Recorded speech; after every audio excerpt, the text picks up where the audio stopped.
ओम शांति। आपका स्वागत है हमारे इस चैनल पर। और तो आज हम जानेंगे ब्रह्मा भोजन किसे कहते हैं और ब्रह्मा भोजन करने से कैसे तबीयत ठीक होती है। अपना अनुभव बताती हैं लंदन से। ब्रह्मा भोजन किसे कहते हैं तो आज हम जानेंगे जयंती दीदी से लंदन से। वो अपना अनुभव बताएंगी।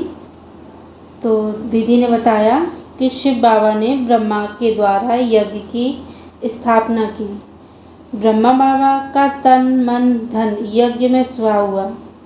उस धन से बाबा के ब्राह्मण बच्चे जिन्होंने नया जन्म लिया उनकी पालना होती रही। ब्रह्मा ने जिस भोजन से पालना की उसका नाम है ब्रह्मा भोजन। आज भी यज्ञ चल रहा है और हम उससे पालना ले रहे हैं। यहाँ छोटे छोटे सेंटर भी होते हैं, बड़े सेंटर भी होते हैं। वह भी शिव बाबा के यज्ञ के हिस्से हैं। न सिर्फ मधुबन परंतु हाँ, मधुबन हमारा बेहद का घर है, बेहद का यज्ञ है।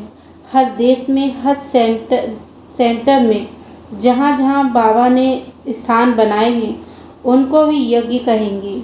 वहाँ पर पवित्र ब्राह्मण शुद्धि से जो भोजन बनाते हैं उसी को ही हम ब्रह्मा भोजन कहते हैं। मैं 8 साल की थी जब उस समय मुलाकात हुई, प्यार मिला।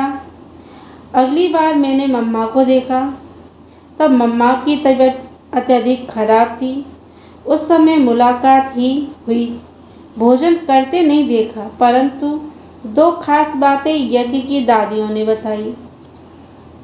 एक तो मम्मा ने अपने लिए भोजन की मात्रा निश्चित कर रखी थी कि कोई अच्छी चीज़ होती है तो हम ज़्यादा खा लेते हैं। मम्मा को ऐसे लालच नहीं होता था। जो निश्चित है, जो शरीर की ज़रूरत है उतना ही लेती थी। कुंज भवन में कराची में जो कुमारियाँ मम्मा के साथ रहती थी, मम्मा उनको भी यही शिक्षा देती थी कि अपना भोजन निश्चित कर लो ताकि कोई लालच बीच में न आ जाए। सब्जी अच्छी नहीं लगती है तो हम कहें कि आज पेट में दर्द है, नहीं खाना है, ऐसे ना हो। दूसरा, मम्मा एक बार ही लेती थी, दोबारा नहीं मांगती। मम्मा ने थाली में लिया हुआ भोजन हमेशा स्वीकार किया। कभी भी यह नहीं कहती थी कि इसमें नमक नहीं है या नमक ज़्यादा है। नहीं, नमक ना भी हो तो भी मम्मा कभी मांगेगी नहीं कि मुझे नमक दो।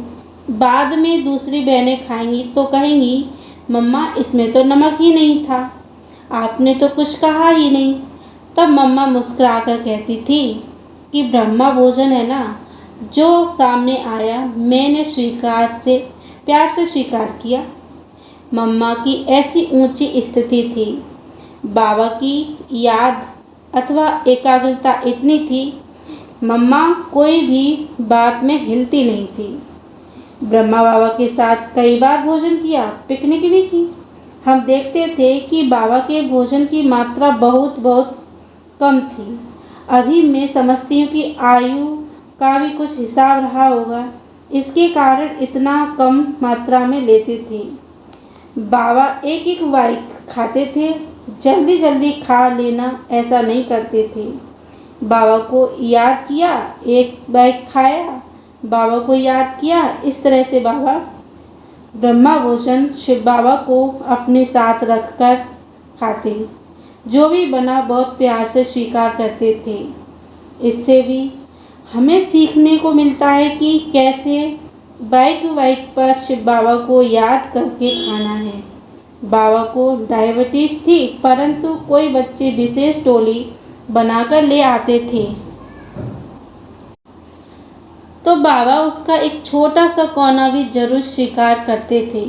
मैंने देखा है कि दादी जानकी बहुत बढ़िया भोजन और टोली बनाती हैं। मेरे पिताजी ज्ञान में नहीं थे, सहयोगी सदा थे। मेरी माताजी किसी कारण से लंबे समय तक भारत में रह गई। दादी ने उस समय भोजन बना करके लंदन में हमारे पिताजी को भेजा। घर नज़दीक ही था। दादी ने इतना ध्यान रखा कि 6-8 सप्ताह तक खुद का बनाया हुआ भोजन किसी न किसी के द्वारा उनके पास भेजती रही। मैंने देखा उसके बाद में बहुत विनम्र हो गए, ज्ञान के नज़दीक भी आ गए और ज्ञान सुनने के लिए भी तैयार हो गए। तो मैं समझती हूँ कि यह दादी के योग बल की कमाल थी। तो इतना प्यार करेगा कौन, ये उनके मन में संकल्प आया और उनका हृदय भी पिघल गया। ब्रह्मा भोजन का बुद्धि पर असर आया, इस कारण से ब्रह्मा के बच्चे बन गए। विदेश में बाहर के भोजन में कोई ना कोई अशुद्ध चीज़ें मिक्स होती हैं। वहाँ पर सेंटर पर आने वालों को भी हम कहते हैं कि आप खुद पर प्रयोग करो, 1 सप्ताह के लिए अशुद्ध चीज़ें छोड़ने की कोशिश करो। अशुद्ध चीज़ें अर्थात मछली, अंडा, मीट आदि ये सब कुछ, और साथ साथ में लहसुन प्याज भी छोड़ देना। वहाँ पर मीट को जल्दी छोड़ने के लिए तैयार नहीं होते हैं। फिर पूछते हैं वाइट मीट ठीक है, रेड मीट के लिए वह मानते हैं कि उसका असर ठीक नहीं होता है। इन बातों में उनको समझाना होता है कि मछली जो भी जीवित प्राणी है, अंडा भी तो आगे चल कर के चिकन बन जाता है, वह कहते हैं। यही बात लहसुन प्याज के लिए, इन्हें स्वीकार करने से तत्कालीन असर होता है। फिर वह घूमने के लिए तैयार होते थे। दीदी एक कहानी बताती हैं कि दादी पूना में थी, इतना ठीक स्थान मिल नहीं रहा था। गुरु नानक नगर में दादी रह रही थी। वह बहुत छोटा सा स्थान था और जो पड़ोस था वह बहुत शोर करने वाला था। दादी के मन में था कि बाबा का घर शानदार स्थान पर हो और पड़ोस भी शांति वाला हो। क्लास के लिए भी बड़ी जगह ही चाहिए थी, इसलिए दादी ने बहुत ढूंढा परंतु नहीं मिला। जून मास का महीना था। दादी बाबा के पास आई, मैं भी साथ में थी। बाबा को दादी कहती हैं, बाबा स्थान ठीक नहीं मिल रहा है। बाबा दृष्टि देकर दादी को कहता है, हुआ पड़ा है, तुमको आकर के चाबी हाथ में देंगे। दादी तो विश्वास रखने वाली है, इसलिए उसने बाबा को कुछ कहा नहीं। फिर दादी पूना वापस जाने वाली थी तो बाबा ने लच्छू दादी को कहा कि मुरब्बे की 1 बोतल लेकर आओ, जानकी बच्ची के साथ में भेजनी है। वह लेकर आई। जैसे ही दादी स्टेशन से सेंटर पहुंची, एक भाई आया और दादी को एक चिट्ठी दी। उसमें लिखा था कि आपको पता नहीं, याद है या नहीं, मैं सुंदरी की माँ हूँ। मैं एक मकान खरीद रही हूँ नज़दीक में। यह भाई मकान की सफाई करने मेरे साथ आया है। हमने नाश्ता नहीं किया है, हम जल्दी घर से निकले थे। हो सके तो आप थोड़ा सा नाश्ता इसके साथ मेरे पास भेजो। दादी बहुत होशियार थी। दादी ने तुरंत ही सिंधी कोकी बनाई। एक डिब्बे में कोकी डाली, एक डिब्बे में पापड़ डाला और उसको मुरब्बा भी याद आया।